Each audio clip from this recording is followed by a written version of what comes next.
All right, welcome everyone.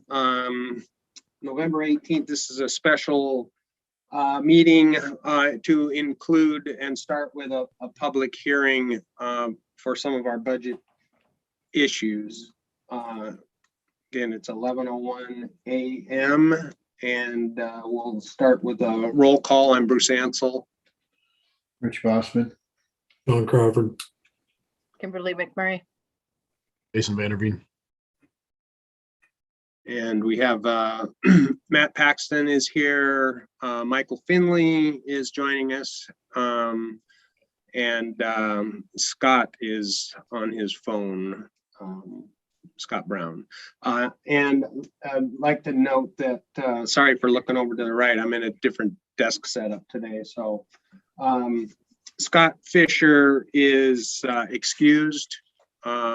And just for the record, will probably be excused through the end of the year for some medical issues that he's following up with. So,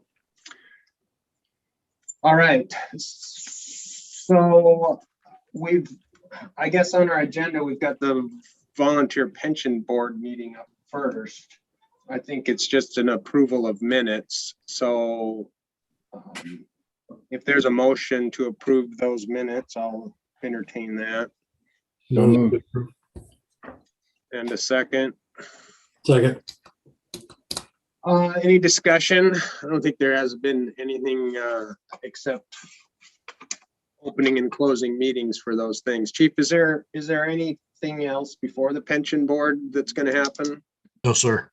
Okay, so it's just approval of the minutes. All in favor? Aye. Unanimous. We'll close the pension board meeting and open the public hearing. The public hearing, the purpose of it is to allow us to manage our budget increase of the 1% from the highest lawful levy since 1985. We have to identify substantial need, which I think in my opinion, we have more than substantial need. It is weird now because it is a public hearing. We've announced that through our regular channels. And it's my understanding that we didn't get anyone sign up to speak at or for the public hearing. Is that correct, Chief? Yes, sir. All right, so foregoing any sort of public comment, we have resolution 2021-07, which is the 1% increase resolution. And that is something we have exercised, I believe, every year since I've been here as a commissioner. Again, the restrictions on our ability to collect taxes is capped at 1%, and when the county does their figures, we come in just under that. The value of that huge amount is like under $64,000, believe it or not, which doesn't even come close to taking care of cost of living increases. But it is what it is, and that's what we've got to deal with. So is there a motion to approve resolution 2021-07, allowing us to collect the 1%? Move to approve. Second. Any discussion, questions, comments, concerns? All in favor? Aye. Okay, it's unanimous, and then that'll be in the packet to be signed when you folks show up today. The second item on this public hearing is, the levy certification. Chief, do you want to walk us through that? I will, to the best of my ability. This form, and Mr. Paxton, if I'm headed off the wrong track, please stop me before I look too foolish. This form has been used for the last 2 years. We are basically going to send our, the county calls it the budget, before the county council, and it will have to be approved since we are a junior taxing district. What we're telling the county is we want to levy the max amount we can, as provided by law. Is in addition, we get an administrative refund amount, which, if I remember correctly, it is basically a settlement from last year from the county based on some the way they round numbers. So it's just some additional funds that should have come to the district last year, but will come in 2022. So what you see on that form is the total certified levy request is $6,597,438.70. And then the administrative refund amount is $29,846.75 is what we're going to tell the county. That is what we need to operate next year. I'm told that this is a rubber stamp process, that the county council doesn't actually take a deep dive into line iteming our budget. They just want to know what the junior taxing districts are authorizing, and so that there is transparency, that they take responsibility for what the junior districts in the county are doing. That is the purpose of this form. Mr. Paxton, do you have anything to add? Did I even come close? Yeah, the county is going to be looking to make sure you're not exceeding the 1%, and would reject it or prorate it if that were the case. That's the main purpose of this form, I believe. And do you have any other further explanation about this sort of administrative amount that we get? And we've gotten it, seems like every year. Is it just like new math that I don't understand, or they like get to the end of the year and they realize that there's still something in the bottom of the coffee can and they distribute it? How does that work? I'm not exactly sure on that. I'd have to look into those numbers more carefully, but it sounds like the chief has done that, and does not surprise me that there might be some just kind of small remaining issues from last year where you'll get additional funds for this year. All right.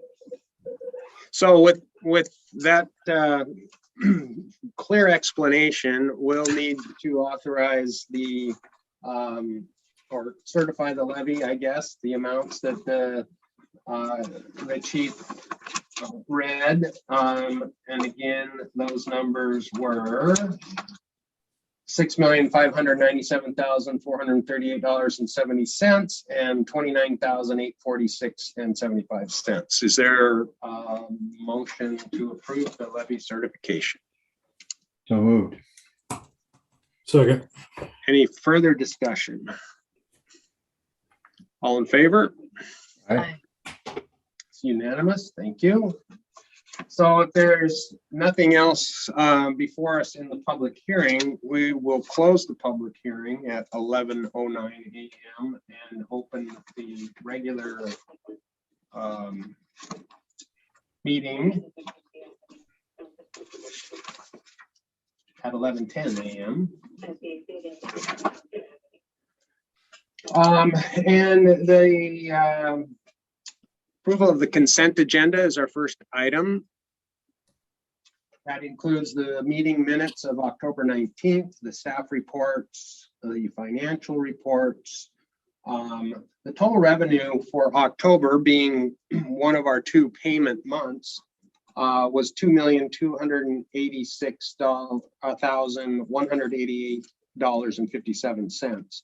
The expenditures for November were $701,573.06, and that seems to be pretty much a normal expenditure for us, correct, Chief? So, Yes. The reason I bring that up is that, you know, this is the time of year where we have to have enough money to get us to April, right? So we don't get enough money coming in every month from our taxes. April and October are our big ones.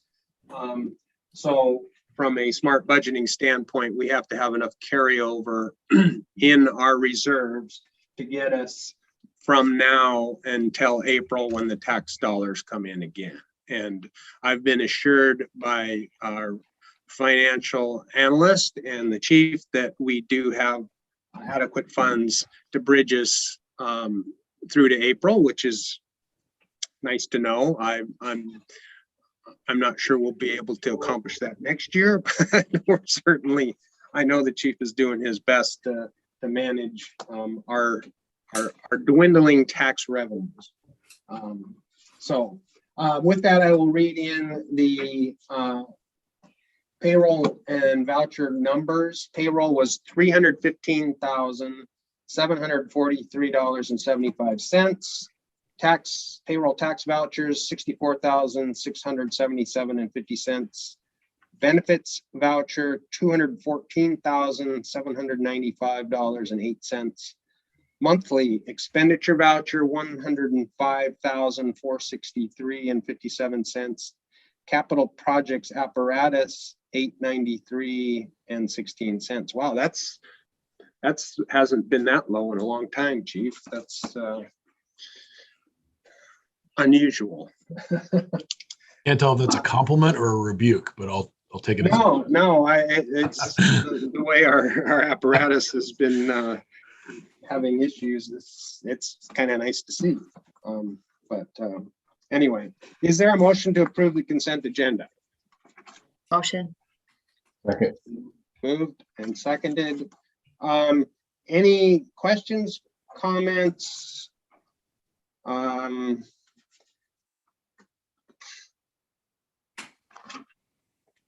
the reports, I don't know if, let me just check real quick here.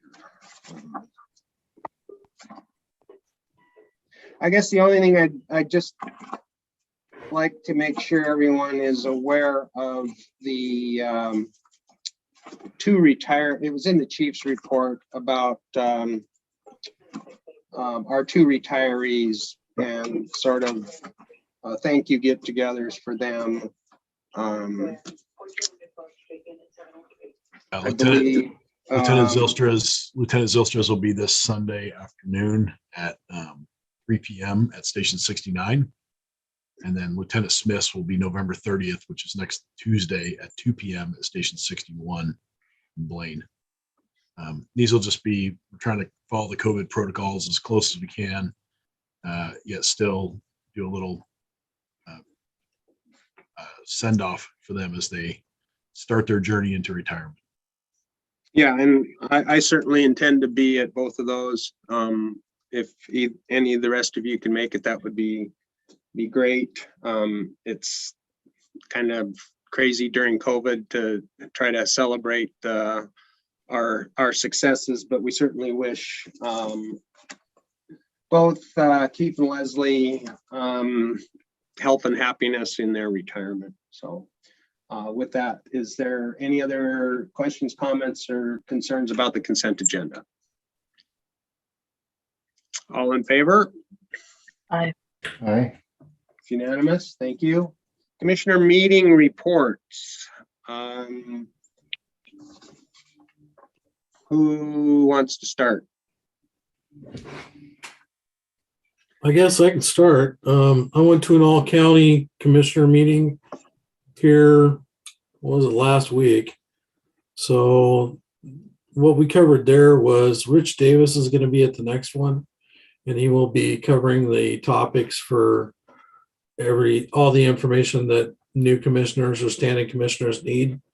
So if you're interested in that, I can send you an invite to that. It lasts 45 minutes to an hour. We will be doing elections of new officers for the Whatcom County Commission Board. And they've asked for a North Sound representative. I sent out an email. I might be doing that. I don't know yet. So we'll discuss that at the January meeting as well. I got your message. I didn't reply because I didn't want to get volunteered, but I don't like how I did. yeah. Yeah. I know that the few meetings that I attended, it seemed like we were lacking in representation from the north end. But I think you would do a wonderful job. Thanks. Kimberly, I mean, you attended the conference, and I appreciate the notes that you sent out. I assume everyone got those. I know that they were so good that John forwarded them out to some of his colleagues. Yeah, Thank you for. South Walken was trying to decide how many of those classes they wanted to buy online.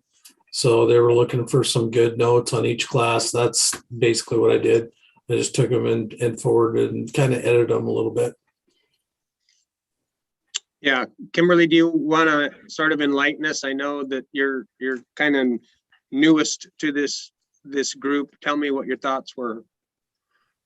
I am new. There was a lot of good information. I mean, it's kind of too much to, I feel, summarize in this setting without monopolizing our time. But just hearing from other districts and challenges of finances and cybersecurity and this new mandate about taking law enforcement taking less calls and the fire department taking on more of that, and just that crisis management, and just a lot of good information. And then plus the last was my favorite, just about leadership and resiliency and empowering our firefighters constantly about how valuable their service is and that they put their lives on the line every day.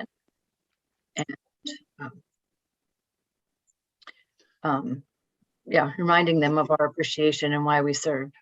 Yeah, that gentleman was an amazing speaker, wasn't he? He was. Did you guys get a chance to see? I had Jenny forward out that link to the Albuquerque article or the program that was featured on the national news. I thought it was quite interesting, at least as reported, that when they took those calls away from the police department, they actually funded a mechanism to take on those calls, which, you know, what a novel idea. In our case, I believe, you know, the legislature was trying to do something good, and they forgot the fact that if you take all those calls away from somebody, they got to go to somebody else. And there was, I don't think, any maybe true understanding of what that impact was going to be. And certainly other communities have struggled with that, and some have handled it way better than others. I just thought that was a pretty cool program, and it sounds like they've had really good success in the short time that they have added those social services. Meetings. We're still kind of meeting back and forth with District 4. I think we need to have a serious budget study session and include the District 4 commissioners. Next year is going to be somewhat challenging. We have forwarded our budget number, yes, Chief, to them. Yep, we talked about budgets last night at the District 4 meeting.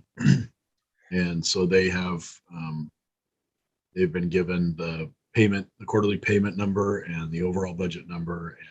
And I'm just following that's how Commissioner Land wanted it to go. So I'm following his lead on that. And yeah, they had a discussion last night, and they have their budget hearing next Tuesday. So that will, I assume there'll be some more discussion after that. And I know that they would indeed like to get both a budget study session and also it's further on down the agenda, but not the contract for services, but moving forward RFA versus merger versus what do we do next?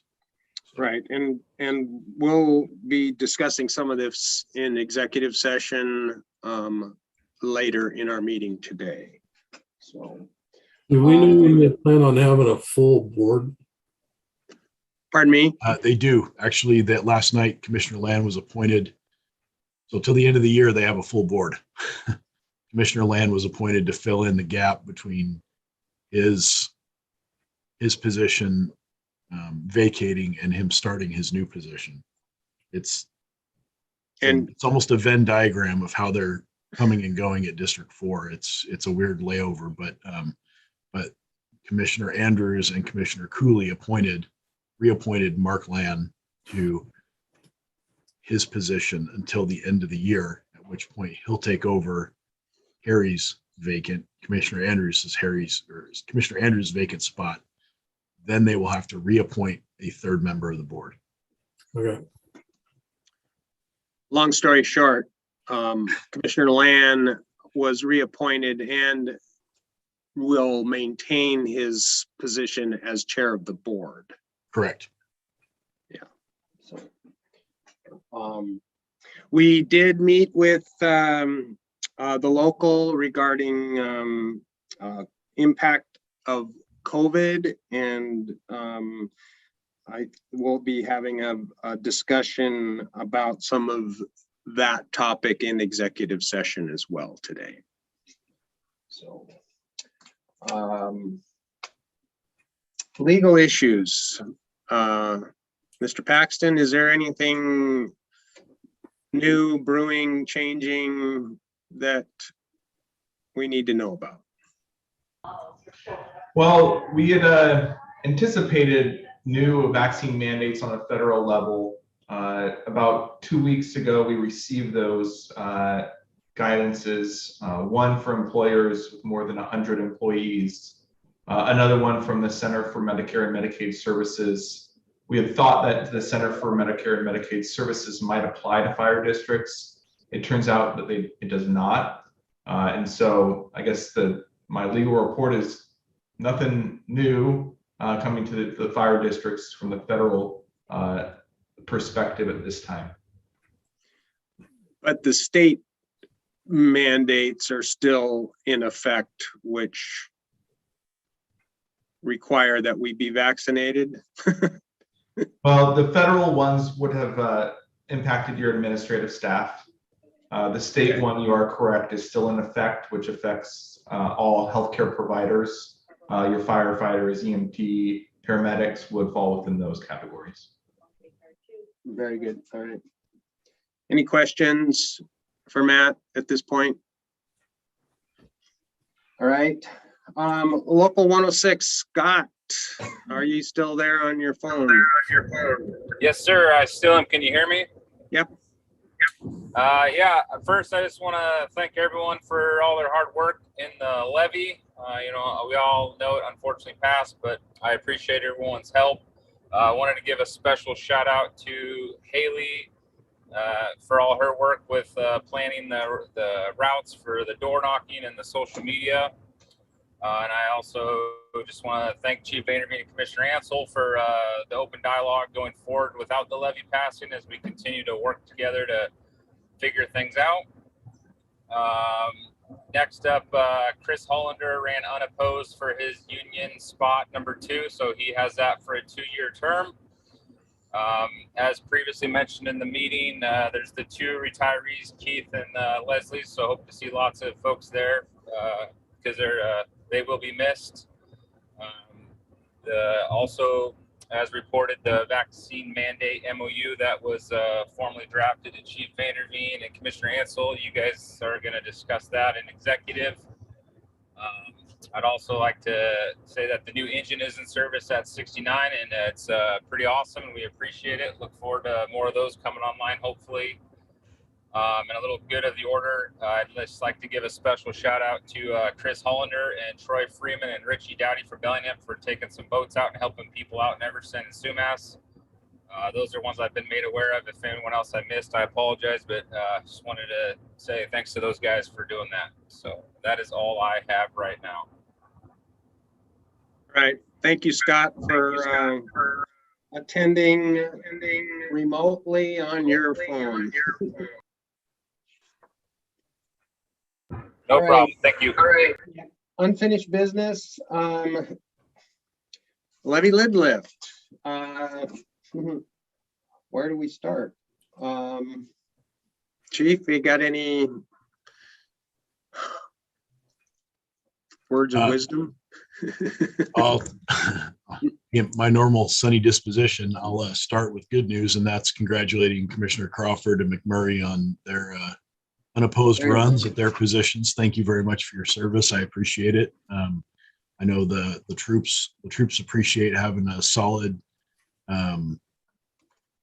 committed group of folks, governing the district, and just from everybody on the floor, I want to say thank you for your service. Yeah, levy lift was obviously disappointing, but 2 out of 3, the people have spoken, so we're going to work with what we've got.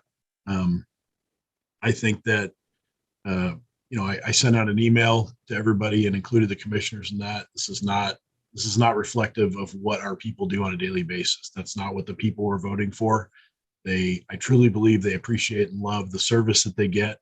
When they call 911, I think there was multiple things that went into the failure of the levy, and the fact that it failed by a couple % in August and then 10% in November was certainly telling.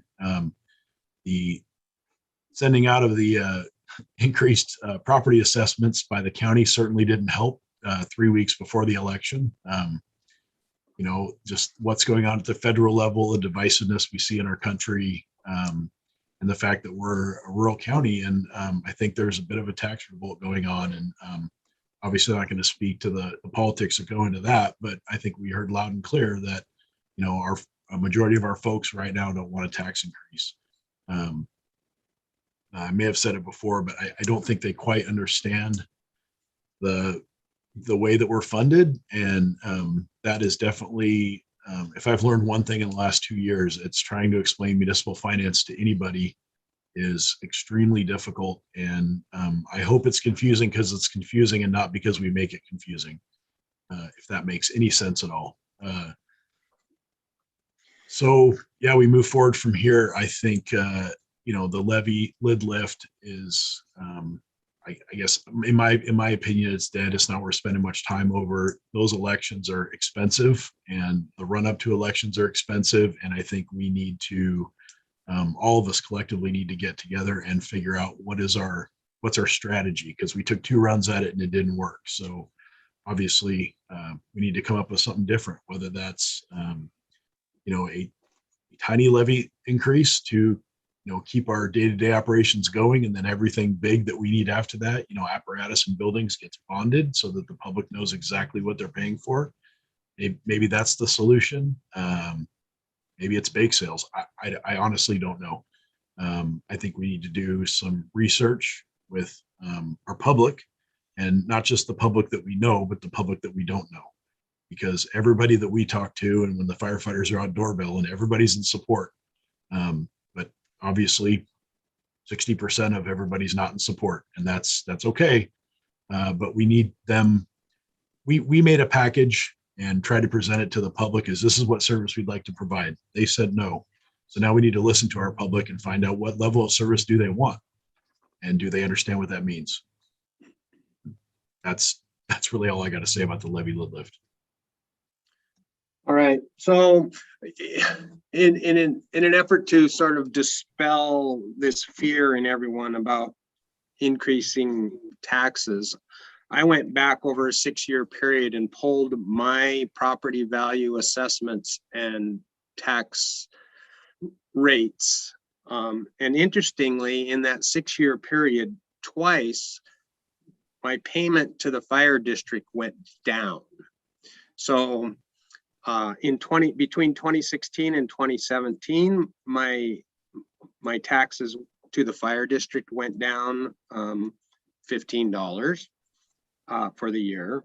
And in last year, well, between 2020 and 2021, my assessment went up 6%, and my payment to the fire district went down $7. So I don't know how we inform the public, get the message out. I just went back and looked at my tax statements and figured out that, this fear of, wow, my property value has gone up, I'm dumping all this extra money into the fire district, why aren't they able to function, isn't true. like I said, mine actually went down, and we still raised went up 1%. So it somehow the message is getting misconstrued in there. Just because your property value went up doesn't mean that the fire district got more of your money. And that's very frustrating for me. We did meet with Karen Reed. She said, yeah, 60% no vote is going to be hard to turn around to a 60% pro vote. And she didn't think it was worth our time and money to go down that path. And also I was contacted by the library, which they needed a 60% approval rate, and they're like 23 votes short of 60%. And so they are planning on rerunning their levy and wanted to know what we were going to do, because they didn't want to run the same time we did. So I've been contacted actually by 2 different people from the library asking me what our plan is. And at this point, I intend to tell them that we certainly aren't planning on running another levy at least anytime soon, and that they should go ahead and move forward with whatever plans they have. So I thought for sure the library levy was gonna pass, and then I forgot about the 60% issue. So, I mean, if we can't pass an 11-cent by 60%, there's certainly probably not a whole big chance that we're going to pass anything bigger in the fire district at this point. That's my opinion. Future funding options. Boy, I think that's a meeting in itself that we need to sit down in our budget process and look at what we have. Do we need to surplus some fire stations and equipment? Do we need to do a bond? Unfortunately, a voter approved bond requires 60%. We've got station maintenance issues coming up. We're going to talk about a couple of those. We've got apparatus issues. Last time, the board passed a commissioner approved bond, which just sort of extends the payment out over a 20-year period. So, but that comes out of our regular budget. So, do we self bond? Doesn't require a vote of the people, but takes money away from a regular budget. So hopefully you will all find time to have another long meeting and figure out what our options are, because they're getting smaller and smaller. Contract for services with District 4. We're going to be talking about that a little bit in the executive session. The meetings that we've had with Commissioner Land have been positive, and that we have said all along we would like to extend our services for no longer than 1 more year. And in order to do that, we would have to be fully reimbursed for the cost of those services. And all the models that have been run that make any sense work out to be 25% of our operating budget, and that is the number that we forwarded to them. And if they find that is going to work for them, then we would move forward with an amended contract to present to them. After next year, I don't know what to tell you, what's going to happen. That they're voters. I guess the deal is that we can't, I don't think legally, sort of fund their department for them. We've we've given them a pretty good deal for many years by contract, but we can't expect our taxpayers to pay the freight for their voters who have chosen not to raise their levy. I believe they were below or going to go below 80 cents this next year with their EMS levy. So their voters have gotten a really good deal for a long, long time, and they have chosen not to step up. And I mean, I hate to spread doom and gloom, but they may not be able to afford a fire department after next year. And I don't know how you message that to the population, until you put the close sign out on the fire station and they all wonder what just happened. So my 2 cents worth. Anyone else got any ideas?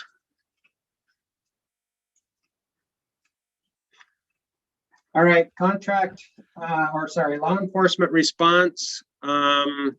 So I sent the link to that Albuquerque story to Mike Hilly at the county.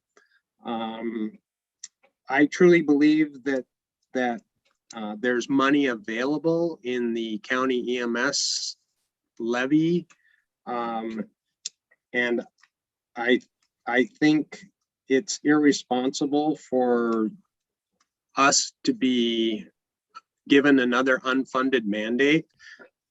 And so I think we as a board and the fire chiefs need to pressure Whatcom County to free up some funds to get some sort of social work response program together. Chief, do you have any insight as to where the chiefs are on this topic? Yeah, there's we have the same concern, obviously the unfunded mandate concern, as well as training and safety for our people, which obviously comes before funding. We are the chiefs have been trying for years to also get some money for BLS transport. The districts took on BLS transport years ago, and yes, we have the ability to bill patients for that, but there's still a good portion of that it's not funded by anything other than the general fund that the district's budget.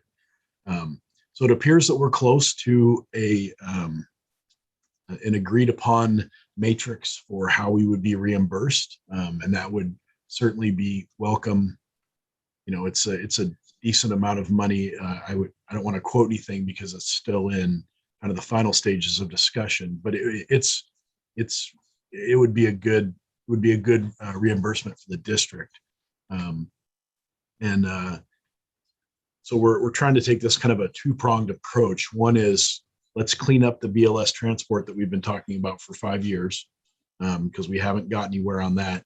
And then we'll take on the training and funding of this crisis triage unit, or whatever, co-response unit, whatever you want to call it. But the chiefs as a group are extremely concerned. And I'm sitting on a subcommittee right now we're starting that communication with the county, that look, if these crisis type calls, law enforcement, the mental health type calls are going to come to the fire department, or going to be put on EMS, then fire is EMS in Whatcom County, and we need to be at the table from the beginning, not have the protocols written for us and then handed down to us when the public health and the law enforcement groups are all done parsing it out for us. So we're trying to aggressively position ourselves to be the leaders and make sure that our people are fairly represented and that we get reimbursed for the training and all these other things. It hasn't gone unnoticed by any chief that by the legislature's design, whether it's good or bad, law enforcement was forced to give up a good portion, or a portion of what it does in a day But there's not been any revenue transfer to those of us that are picking it up. And that irks us a little bit. And we want to make sure that we are fairly compensated for what we're asking our people to do, irrespective of the training and safety issues. Nobody's come up with a good training platform for this. How do we train our people to go to that mode? We've for so long we I don't want to say rush in, but we go in and we solve our problems to the best of our abilities. And now we're being asked to take on a class of calls that there may not be a clear solution to, and could be some of the a large physical danger to our people. So we want to make sure we understand how to mitigate that risk as much as possible and equip our folks to be able to handle those calls. A, so they can be so it's done safely, and B, so it takes the best care of the patient or the client, whatever word we're going to attach to these kind of calls. We want to make sure we're taking care of people. And just because on June or July 27th, they started transferring the calls to us, it doesn't mean they're getting taken care of any better now than they were before. And we've also pointed out that there's a huge lack of mental health and social welfare infrastructure here in Whatcom County. It's cobbled together at best, and it's not robust enough to handle what they want us to be able to do. So stay tuned. We're working with the county. I've offered any support that we could to Mike Hilly in his position as he meets with the powers to be. He answers to a lot of people. And ultimately the funding is freed up through Whatcom County Council. So I told him that if he needs any support or documentation from us, that we would be happy to provide that. All right, facilities, Chief, we've got a Station 63 roof and tower. Do we have any updates on those two items? I think we saw the contract for the roof last time. Yep, we're still waiting for them to get out there. It became more of an issue this week. We sent them some new pictures, and I know Sean was in contact with them yesterday, or Chief Ward, sorry, was in contact with him yesterday. And honestly, I didn't get an update from him as to when they're going to be out there. The tower has been looked at by the litany of people that need to look at it. It's had an asbestos abatement or asbestos testing done. There's no asbestos in there, which is good. It's been looked at by a structural engineer. It's been looked at by the people that could repair it. And it is actually repairable, and it appears it's actually more affordable than we thought. We wanted to get two bids, one for what it would cost to fix it, and that came in at roughly $60,000, which was shocking to us. But we're still interested in what it would cost to tear it down, because if they can fix it for a few years, versus how many times do we want to do this? And since deferred maintenance seems to be our middle name, we want to make sure that whatever we do is definitive, and we do it one time. So still waiting for the demo, what it would cost to demo the thing. But yeah, the repair job was actually more affordable than we thought it was. So that's a good thing. And we need to look at, long-term plan for that. I'll call it a campus. I think that location is going to be integral to the community regardless. And the condition of that facility and the living conditions, et cetera, need replacement, in my opinion, and have for many years. We don't meet probably any of the structural requirements for a public safety building anymore. And that just kind of doesn't seem like the right thing to be for a public safety facility. So I think that becomes part of our long-term budget discussion too, as do we dump a bunch of money into a facility that might get major remodel or torn down? hopefully in the sometime near future, but anyway. So we're still waiting. I guess bottom line is we don't have a tear down price yet. No, sir. And as far as the roof goes, we're moving forward with whatever maintenance and contract that we saw last meeting in our pack. Correct. Yep. The problems have been identified and we're going to get them corrected. Okay. Any questions, comments? Crickets? All right, new business.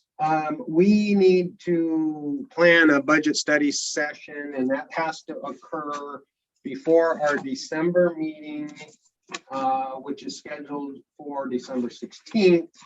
I think the chief and I were looking at calendars and was hoping somewhere in the week of November 29 through December 3, with the exception of Tuesday, the 30th, because that is Lieutenant Smith's retirement get together. So where do you folks fit in a budget study session?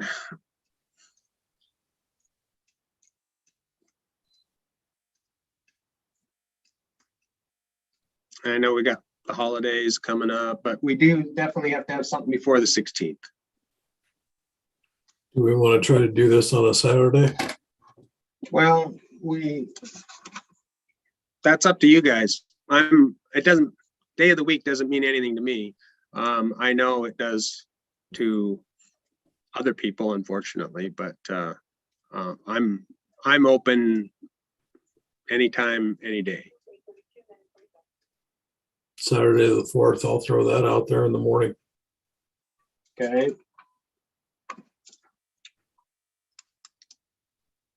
That's a good day for me. That's not a good day for me. Can we do the Wednesday, the 8th, like the same time, 11? In between your shifts, John?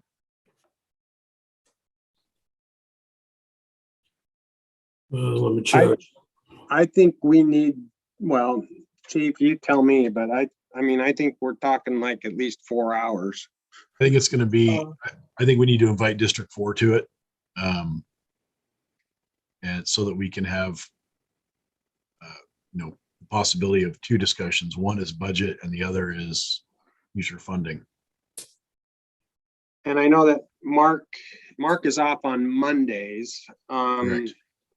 Is he off weekends too? Is he off Saturday? I believe Sunday? so, yeah. Yep. I believe Okay. Saturday, Sunday, Monday. So I know that he would be out during the week with exception of evenings, and I don't want to do a 4-hour meeting starting at 5 o'clock. No. Right. All right, I can rearrange some things. I can make the 4th, if that's what works best for everybody else.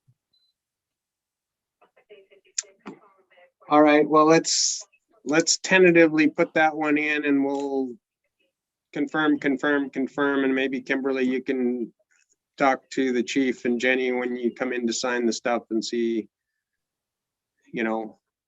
how that would work for you. Okay. And if Is we did a your 10 to whole 2, day tied up, or is morning or afternoon better for you, or? late morning, early afternoon, I can rearrange, like if we did 10 to 2. Does that work for I you can- guys? Yeah, it works for me. Mhm. Rich? I can bring us lunch.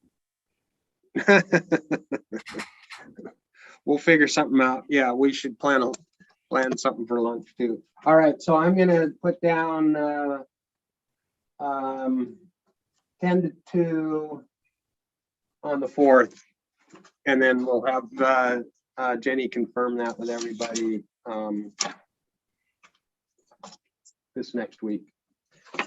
And then I guess we need to get that out. This is one you want District 4 at. Yeah, it turns out I just got a message. A commissioner lands on vacation until the 5th. So that won't work. And Well- actually looks like he's gone that week. we still need to meet. Yeah. And maybe we'll have to do it in 2 meetings. We Yeah. still need to do our budget study session. Yeah. I mean, we have to get that in. If we abbreviate ours, or at least if we get our mud together, I mean, at this time of the year with everything, I don't want to miss an opportunity to at least get us together so that we can meet our obligation before the 16th. If we keep backing this up and putting it off, we're not going to get there by the 16th. Yep. So, Good. Assuming this is gonna have to be a Zoom meeting. can we do 61s with our way we're set up with the public? I'll have to get back to you on that. I don't know. My preference is no, Rich. That's mine too. So we'll do everything within our power to, I mean, we've got that set up, right? To Yep. be able to stream that. But I mean, for something like this, where we're going to be looking at numbers and who knows, building Lego models and fire stations or whatever we're gonna do, I think we can accomplish so much more in person than we're able to do via Zoom. I'm old school though, so.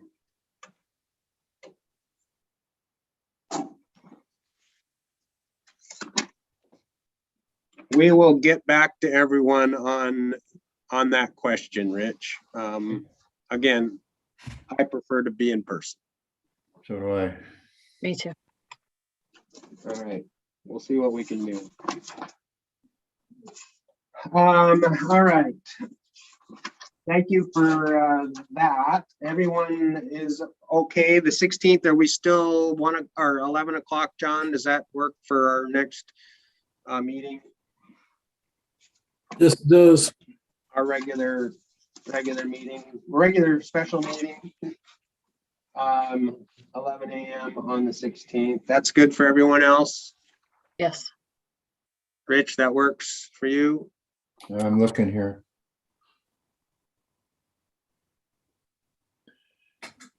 I think I'm gone then. Yeah, I'm out of the country from the 11th to the 18th. Well, we may just have to do it without you. That would not break my heart. You won't have internet connection? Not where I'm going. All right. I think we can get your input on the 4th. We can probably work with that on the 16th. Chief, does that work for you? All right. Any policies and procedures? No, sir.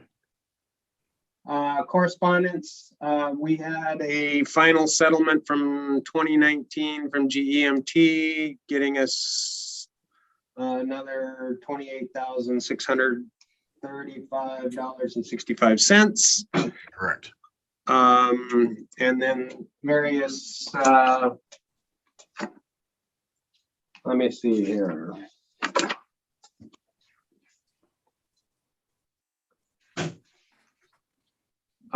We had someone concerned about the vaccine mandate.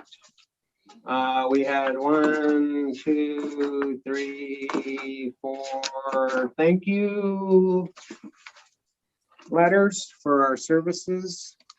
And letters in the Northern Light and Linden Tribune. So, does anyone else have any other correspondence that we need to be made aware of? All right. We got the board meeting attendance for the 16th.